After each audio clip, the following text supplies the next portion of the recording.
Welcome, everyone. Welcome to our second session of our monthly roundtable of LL97 and its impact on you and your business. This webinar is done in collaboration with Latitude Compliance and Mark Hertz Company. My name is Adina Bania. I'm the Executive Manager of Compliance. I've been trained as an architect. I went to school in City College, study abroad around the world, studying climate change legislation, and I volunteer for other collaboratives working on climate legislation and the architecture community. I want to introduce my colleague here, Sarah Nikafor. She's the sustainability manager here. Hi. At Latitude Compliance. And I want to introduce Marty Weisbrod, the CEO and founder of Latitude Compliance. Hi, everybody, and I apologize, but we want to stick to our time, and Mark will be here soon, but dealing with the realities of New York City traffic, which is one thing we haven't figured out how to mitigate yet. He's a little bit late, so we'll introduce him as soon as he walks into the room. Thank you. Yes, we will. So together we're working on this roundtable, and we're going to clarify some of the questions we have about Local 97. We're going to introduce, the team here, about carbon emissions and climate change. We'll cover about Local 97, about the law, about covered buildings, our 13 phases of compliance, and how we can help. I guess, Marty, would you like to give a little rundown about why we started Latitude? Yes, so my background is in construction and development. I started a company called Promont some 23 years ago, and we've done every type of construction in New York City. And through that, we've garnered a lot of experience in different building systems, as well as dealing with the New York City agencies and all the complexities therein. So in addition to that, I also own a technology company that deals with pre-construction and construction coordination called SmartCon. And in running these two businesses, we sort of came up with the idea that we can offer a turnkey solution to the Local 97 problem. And when Local 97 passed as a law, we spent years studying that law and its potential impact on New York City properties. And because it's a complicated law with multifaceted law, we thought that somebody with our experience, a company with our experience and our talent base, can actually be in a great position to provide a turnkey solution to mitigating the impact of Local 97 on New York City property owners. And that is why we started Latitude Compliance. Yes, and Mark Hertz will introduce his company as well. But Mark Hertz, they're experts at DOB approval and violation removal and all of that, and we'll get into those details in a bit. This is the Latitude team. In general, we have run a couple of internships throughout, where we have a lot of alliances with New York City Accelerator, MOS, New York Passive House, and etc. This is the Mark Hertz team as well, where they're experts, as I mentioned, in DOB approval and violations and all that jazz, and we'll get into that. And a little bit on why we decided to partner with Mark Hertz, because there's a lot of experience that we bring to the table, but part of doing a process like this successfully is knowing what you know and knowing what you don't know. And dealing with paperwork in New York City and filings and remediation of violations and all that kind of stuff is a sort of a beast of its own. And it takes delicate navigation around the processes that New York City has in place. And Mark Hertz and company is an expert in those processes, and that's the reason that we decided to partner with them, since this is going to be a law that's going to require a lot of filings and a lot of follow-through. We decided to partner with them in this process. So we're gonna pass this over to Sarah, who's going to break down, climate change and carbon emissions, a little understanding of where this law even came about. Yeah, thank you, Adina. So we are going to start off by giving some background about climate change, and we just ask that no matter your opinion on the matter, to just keep an open mind, because this is the reality of the world we're living in. And so by learning a little bit more about this, you can work smarter towards, lowering your carbon emissions. So what effect does CO2 have? The big key word for today is going to be CO2, which is carbon dioxide. And these are mainly man-made emissions. So CO2 is a gas that occurs naturally, but when we're talking about reducing carbon emissions, we're really talking about man-made emissions. And the effect that CO2 has on the environment is it basically serves as like a blanket. So it's called a blanket effect, or the greenhouse gas effect, where this gas is emitted from buildings or cars or whatever it is, and it sits on top of the air like a blanket. And so everything underneath it, which is where we are, we experience higher temperatures, increased heat, or global warming. And so that's the effect that carbon dioxide has. And when we're looking at where carbon dioxide comes from, it comes from every sector. It comes from the industrial sector, agriculture, transportation. But really in New York City, the largest sector of carbon emissions is buildings. And so we just want to note that there are local laws for all of these sectors that you see here. All of these sectors are being targeted by New York City and the national government as well. But we're here today to talk about the law specific to building owners. So just, keep in mind that it's not just you who's being targeted. Misery loves company. Exactly. So again, this just breaks down the greenhouse gas effect further. Carbon dioxide is like the key word here, especially for local law, but there are many different types of emissions. They're all gaseous emissions. And so we just have these listed here. But even if your building does have any of those other types of emissions, it's all converted to carbon dioxide, because that's the most important one that we're looking at. And so you may be wondering, what's the cure? Like, how do we even get rid of this effect that we've been experiencing with rising temperatures? And the cure is decarbonization and investing in renewable energies and alternative energy solutions. So that's really the main steps that someone can take in order to reduce their carbon emissions. And if you're wondering, how do you even measure something that you cannot see because you can't see gas, then that is a very fair question. And so especially like if you're looking at a building, you have on-site and off-site emissions. So you have the emissions that come from the systems that are at play in your building. You have the emissions that come from the materials that your building is using. That comes from somewhere off-site, and that off-site place has emissions as well. So a lot of times people look at all of this holistically, but really with local law 97, especially, we're only looking at on-site emissions. So that's a good thing for now.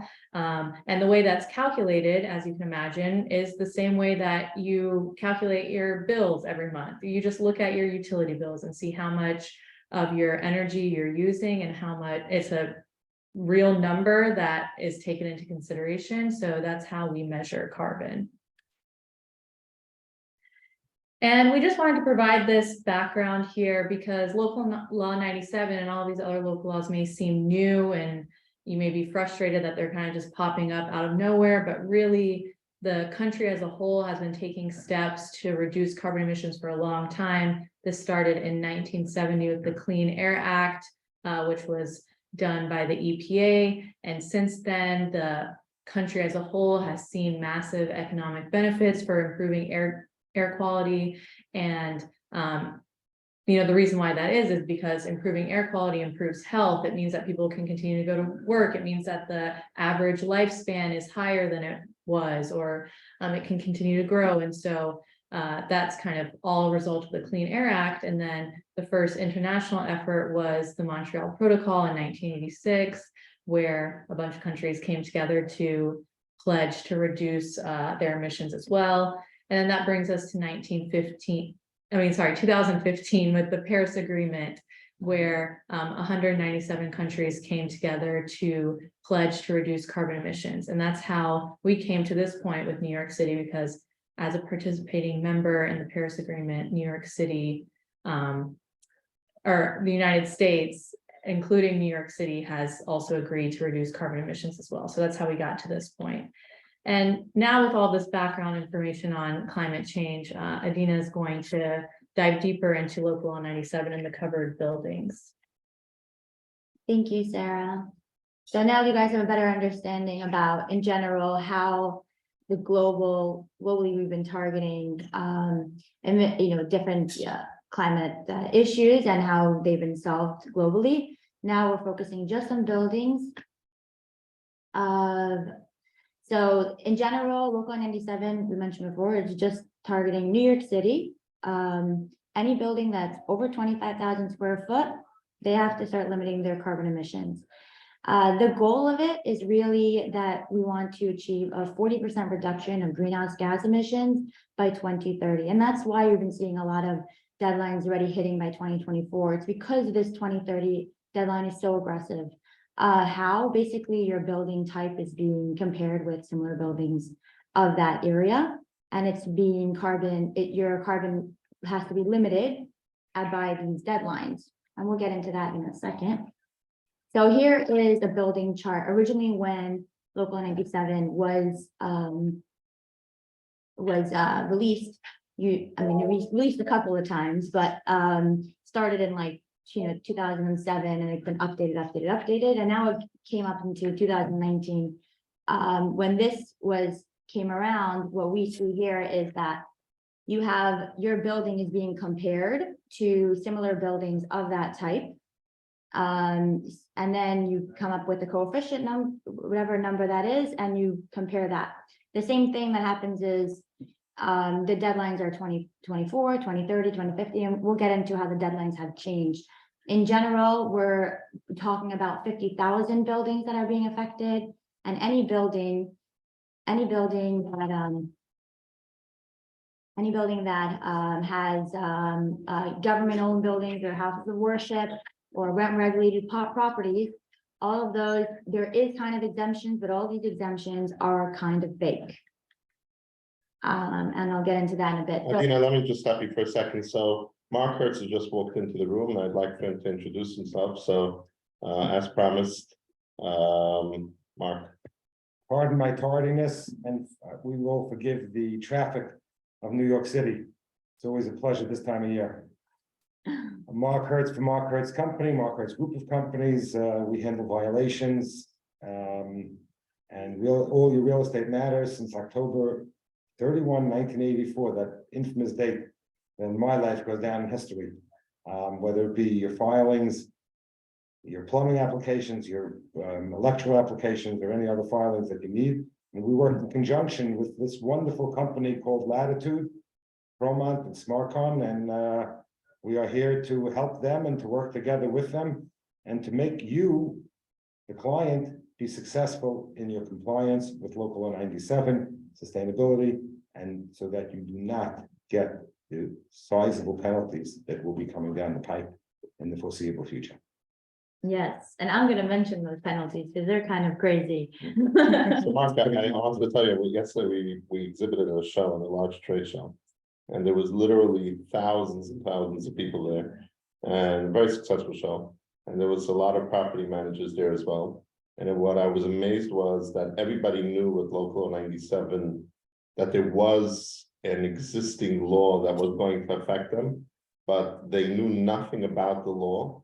They knew nothing about what it would take to be in compliance, and they even knew less about what the potential costs can be for their properties. And interestingly enough, the way they found out about Local 97 in many cases was they either through the press or in more cases, they found out about it through their mortgage lenders that were asking on renewals of their loans, how are you going to deal with this in 2024 and 2030, and where is the capital coming from to deal with this? So it was truly educational for us. I mean, we knew that this was in existence, but it was actually interesting to see it in real life where people just do not know the effects of Local 97 on them, and it's not something that they can wake up to last minute and hope to have a magic bullet that's going to cure the problem.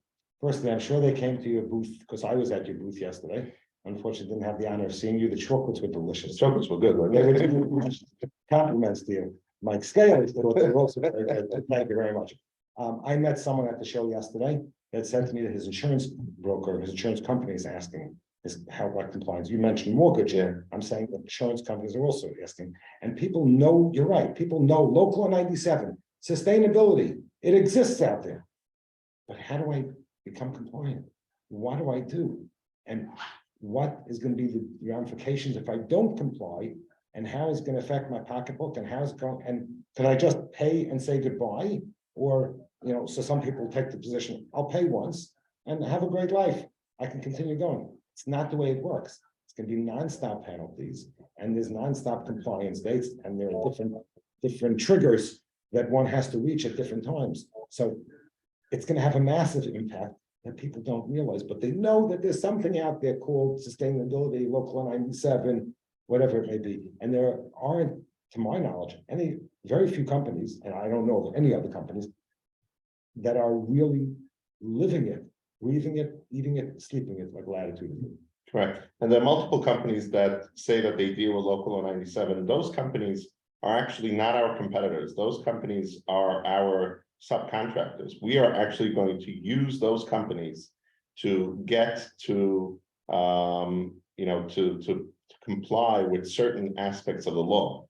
What Latitude offers is not a single solution to a single problem, but rather a management of a complex problem. And the management includes reaching out to other subcontractors and to a lot of the companies that you and the management company are used to working with. We're actually going to use the same companies, but instead of you calling, 30 or 40 different people that you're going to need to call in order to be in compliance with local 97, we're the one-stop shop where you can call us and we're going to handle that entire process from beginning to end. Very true. Well said. Yes, well said.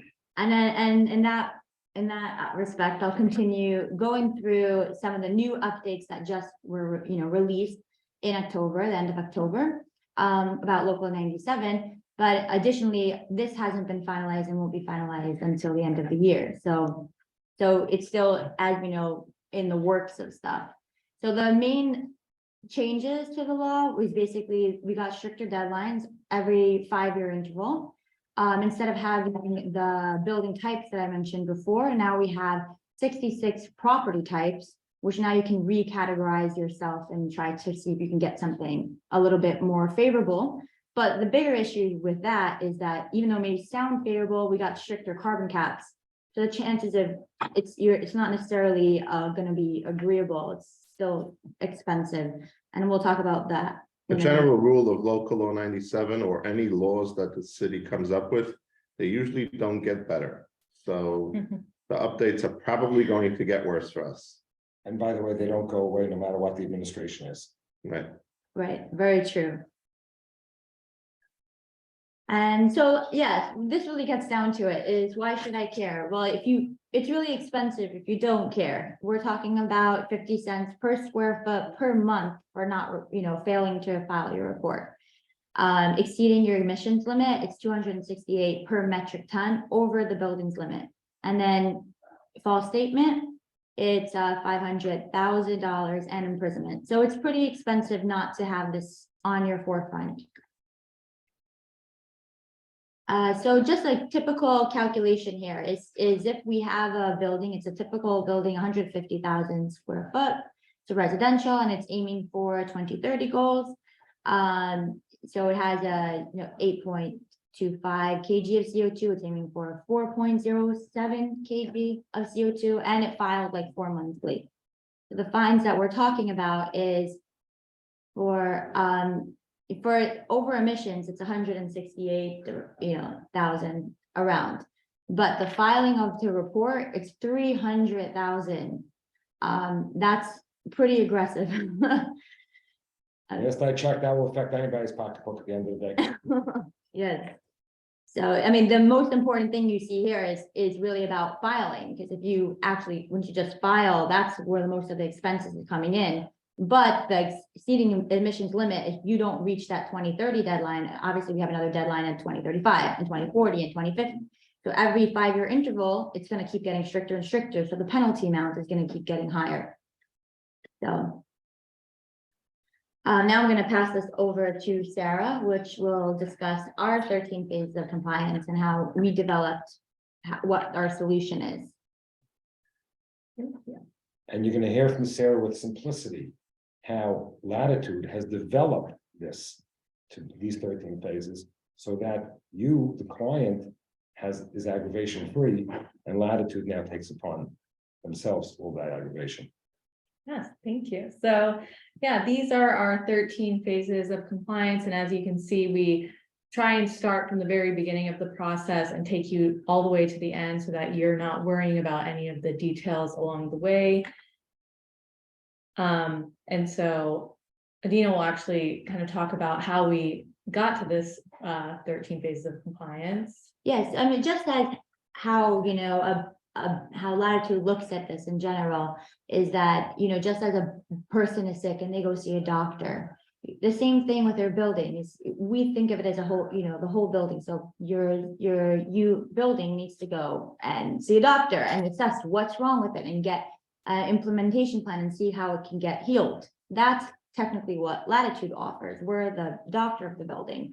For example, you have here whole building approaches where the body is similar to a building where you have a plumbing system and a structural system and your HVAC. All of this is part of how a body works. And now if you have one thing that's failing, it ends up impacting the other parts of your system. So how we look at it at Latitude is that we're super focused on trying to get a whole building approach where we'll tackle a few things at one shot to offer you one solution that will fix many problems. And that's the big difference between local law 97 and many other local laws. Is many other local laws target one building systems, whether it's the facade or it's gas versus electric, so on and so forth. Local law 97 is the only local law that really is multifaceted and targets multi-building systems. So that's the reason that there needs to be a company like Latitude in order to handle it, because it's not as simple as getting a report from one engineer, going to the market, finding a sub to fix that one problem, and boom, you're in compliance. There are multiple different systems that need to be analyzed within the building, and the fixes can come from upgrading one of those systems or two of those systems or three of those systems or what have you. And therefore, the compliance of local law 97 is way more complicated and requires way more care, way more time from a company such as ours that can actually monitor and implement the process from beginning to end.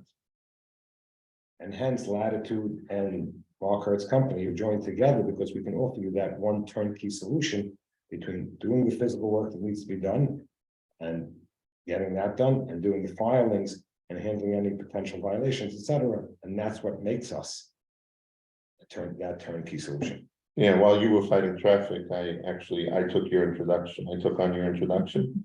So I mentioned the importance of why we chose to go with Mark Hertz and Company, because this is, you know, it's sort of, there's so much paperwork and filing that needs to happen in this process, but that in itself is something that needs to be handled by capable hands, and being good in business is knowing what you know and knowing what you don't know. And if you don't know it, find somebody that does. And we love the details. Yeah, so that actually brings us to our first phase of compliance, which is benchmarking. And so that's where we start off our project with you, and that's to meet compliance with local law 84 and 133. And as a result of benchmarking, you get a score, which you have to post. And then we can move on into like some initial building assessments where we collect data on your building and we identify which local laws your building needs to comply with, because it's not always all of the laws for every building. So we kind of take on that research aspect of it and really determine what you need to do. And then we move into energy audit analysis, and that takes us into kind of thinking about why the overall health of your building matters. Yeah, and that's typically what when Latitude thinks about these things is we're thinking about in general how much time you're spending indoors, which is typically even pre-COVID times, we're talking about 90% of your time. And this is essential because you can have, issues within your HVAC, like mold in your HVAC systems, and you're just breathing that again and again. So if you're anyway fixing your systems, why don't you also improve the occupant health as well? At the same time, why don't you save money when you do the benchmark and you do your benchmark timely? So you'll save approximately $2,000 in penalties a year, and you'll save on top of that another $1,250 in not posting your letter grade. Yeah. Unless one wants to donate money to Mayor Eric Adams. Thank you. Note. But Yes. It's your decision. Sorry for being a little sarcastic. I mean, yeah, I think they, with these penalties and with the other violations in general, they already got enough money. You don't need to donate anymore. I encourage the mayor the next time he gets a rat violation to feel free to come to our office as well. Exactly. And, not the default, yet I respect and honor the mayor greatly. Yeah, so by like avoiding those penalties, that does naturally take us through these 13 phases of compliance, especially, through like working with us for a year or so. We would ensure that you're filing all of those paperwork and like meeting the deadlines, so you're avoiding even the small penalties. And so that takes us in terms of our compliance, phase of compliance to the next phase, which is building and site analysis. So again, we just continue through this process of collecting information on your building and identifying the best routes to take in terms of like the work that you need to do on your building and helping you find the best solution, and even considering carbon offsets or renewable energy options as well. And some renewable energies can include solar, wind, geothermal, biomass, hydro. These are just some of them. And either they can be on site within your building, it could be off-site, you're paying into some grid and getting that benefit, or it could be renewable energy credits, which is basically money that offsets how much penalties you're going to have. And in our last webinar last month, we discussed how it may not be a great investment. It's not even available, let alone a great investment. Right. It's not available at the present time. And out of the over 100 buildings that applied for it, I think 10 were successful, and the city doesn't have enough of the renewable energy credits, and they won't have at least until 2028. Well, I don't think they ever will, because I think the way that it works is that the renewable energy has to be bought from buildings within New York City that are actually sort of feeding back into the system, the credits.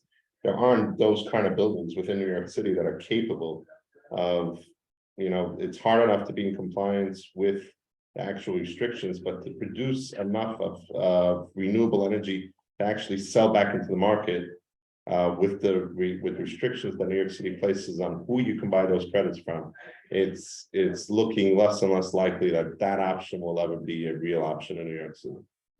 Even according to claims, as of now, as of the recent Claims New York Business article, till at least 2028, it's not even an option. There's nothing. Right. And I do want to mention one more thing. I mean, while we're talking about this, it's we said before that there isn't one magic bullet that's going to cure this, but whatever the cures are for this, for whatever else you're building, that cure needs to be studied, planned, filed, executed. All that takes a lot of time, and in New York City, it takes even longer.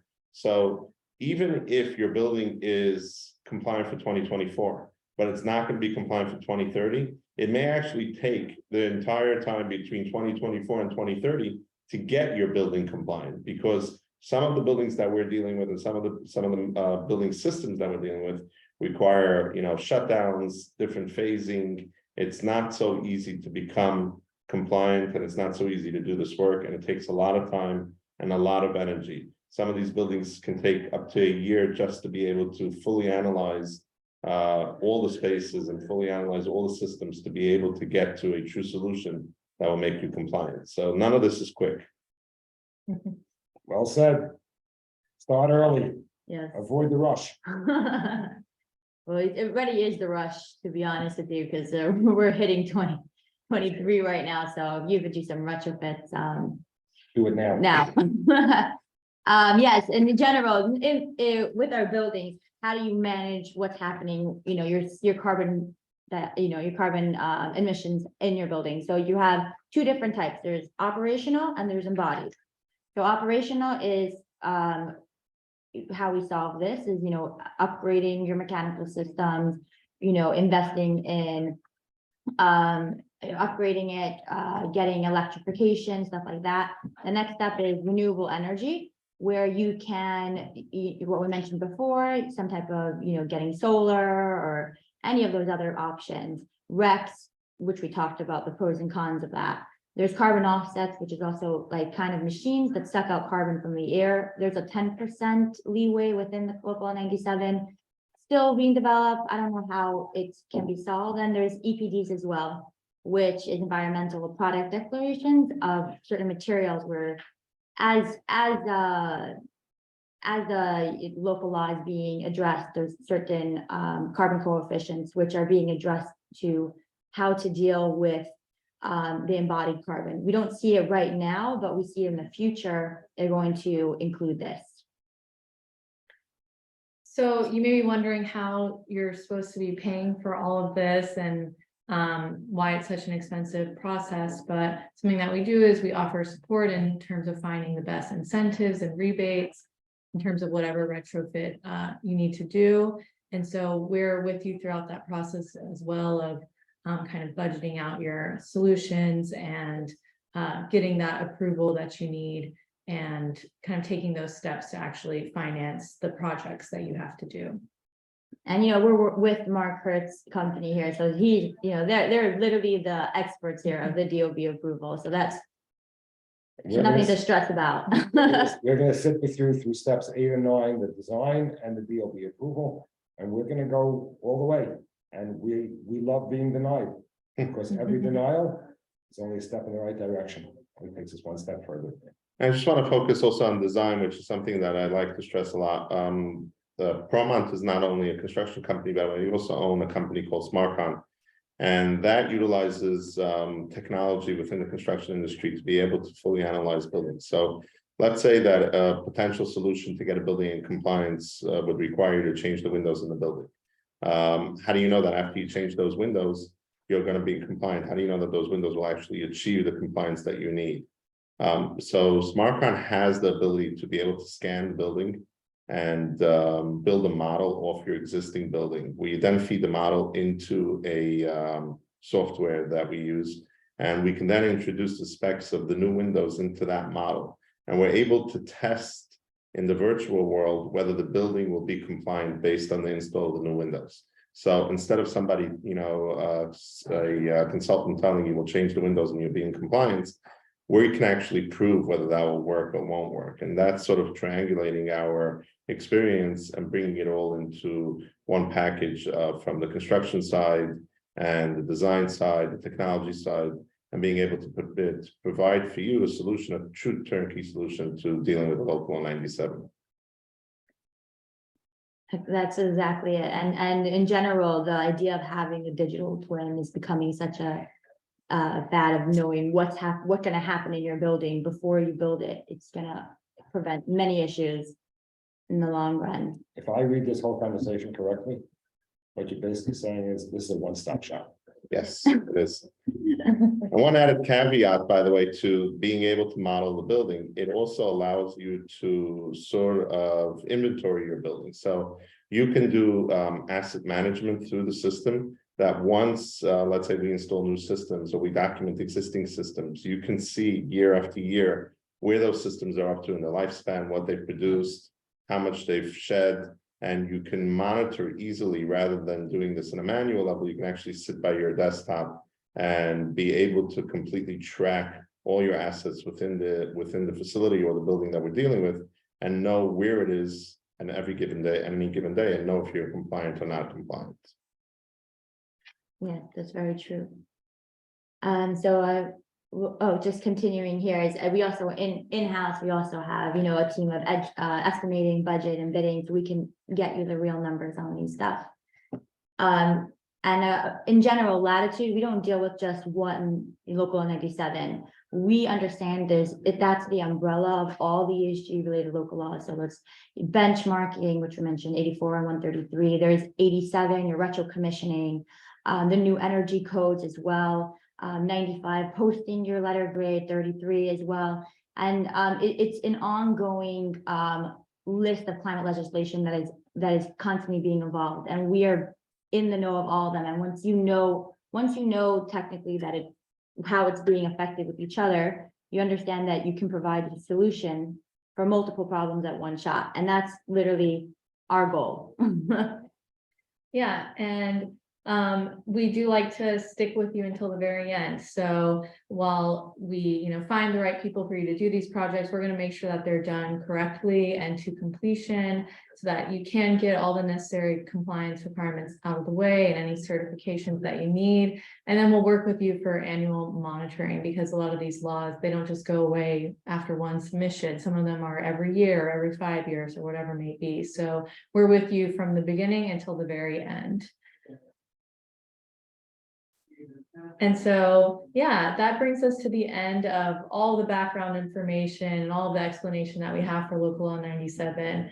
And so now we want to kind of transition into the roundtable and answer some questions that were submitted earlier, and also answer some questions from any of the participants who are joining us today. So let's go ahead and start with the Yeah, Q&A. and also if you have any, final thoughts on this, I guess I'll start with Mark, what is your? Get started now. Time is not your friend. Or as they say in the real estate world, the legal world, time is of the essence. Because the city council, and this is after my speaking to at least 2 city council members, city council is very serious about this. And the DOB is serious about this. And there are the finalization of the laws should be coming out in the next few months, but one has to start moving and getting a handle on where their building is up to now with the information that we have as of today, so that you can be compliant and not get hit in the pocketbook. There's 421A rush. Everybody was rushing to get foundations into the ground in order to be compliant with the 421A. And then everybody just went to sleep, not realizing that June 2026, the building has to be C of O in order for them to get that 421A. But June 2026 sounds like a very far away place, right? Yeah. But considering that it takes a minimum of a year to get anything approved within New York City, and then actually doing the construction with all the access agreements and getting all permissions that you need in order to start the construction, with labor shortages and supply, we're waiting now. We have, in the construction side, we have lead times on switchgear that's in excess of 90 weeks. 90 weeks. 90 weeks. So can you imagine that a building that should normally take 16 months to build, your lead time on your switchgear exceeds that significantly. So if you think that you could just sit on your laurels and wait till the very last minute and get this done, it's not going to happen. And from what I understand from New York City is that they don't plan on being very forgiving on not being compliant because of market conditions or financial constraints, so on and so forth. New York City has actually invested a lot of time and money in trying to get the message out that local 97 is here to stay. They have the New York City Accelerator program. There's different programs that the city is running to try to educate the population that it's here to stay.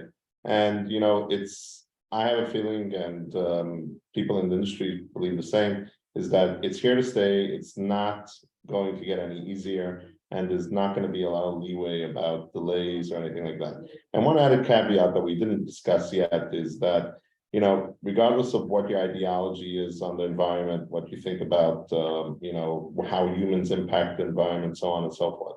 Fact of the matter is that people like to live with clean air, and most people in New York City like to live in clean buildings.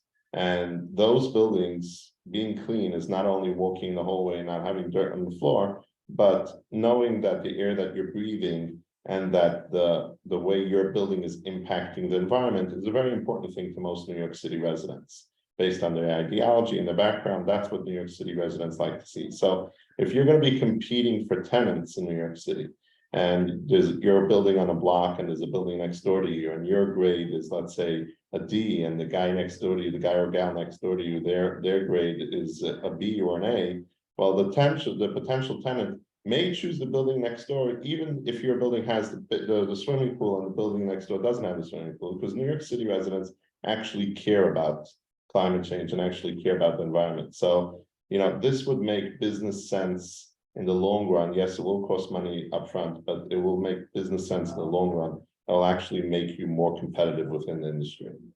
And please don't think, I'll add one more thing, please don't think that I was asked this question over the last week 5 or 6 times. There'll be an amnesty program. There'll be the city has had amnesty programs. We had one in 2016, we had one in 2020. Well, the one in 2020 was only because of the 2021 was only because of the pandemic. It wasn't, they were not supposed to do another one. But an amnesty program only affects ECB penalties. It does not affect any of these penalties. It never has affected DOB penalties. There's never been an amnesty for DOB penalties since the city of New York was formed. And don't think that okay, I'll get an amnesty program and I'll walk away from it. It's not going to happen, or based on historically, it's not going to happen. Yeah. So I think that, if you do have any questions, please reach out to us. We'll post our emails with, we'll post this replay of this event, and we'll post our emails with that. And you can feel free to reach out to us. We have the answers to all your questions. If there is an answer that exists, we have that answer. So please feel free to reach out to us, and we'll get you all the information you need. After the last webinar we did, we had gotten some responses, and it was very enlightening to hear people come to us, and well, to your office, to my office, both our offices together, and hear that people waking up to the issue. Hopefully, this webinar will bring more people to wake up to the issue, so that and what is our goal? Our goal is more than education. I'm going to disagree with you on that. Okay. Forgive me. In public, I'm going to disagree with you. Our goal is that you, the client, should keep the money in your pocket, and that your building should be a smart building. And our goal is that your buildings run efficiently, and we want to help you enhance the bottom line of your building. Because by being compliant and doing the right thing, well, it may cost, as you just said, Marty, it may cost up front, but at the end of the day, it's going to increase your pocket. And that's our bottom line, and that's what we would like to see. We are here for you. Agreed. And on that note, thank you all, and we look forward to hearing from you sometime soon. Have a great day. Thank you.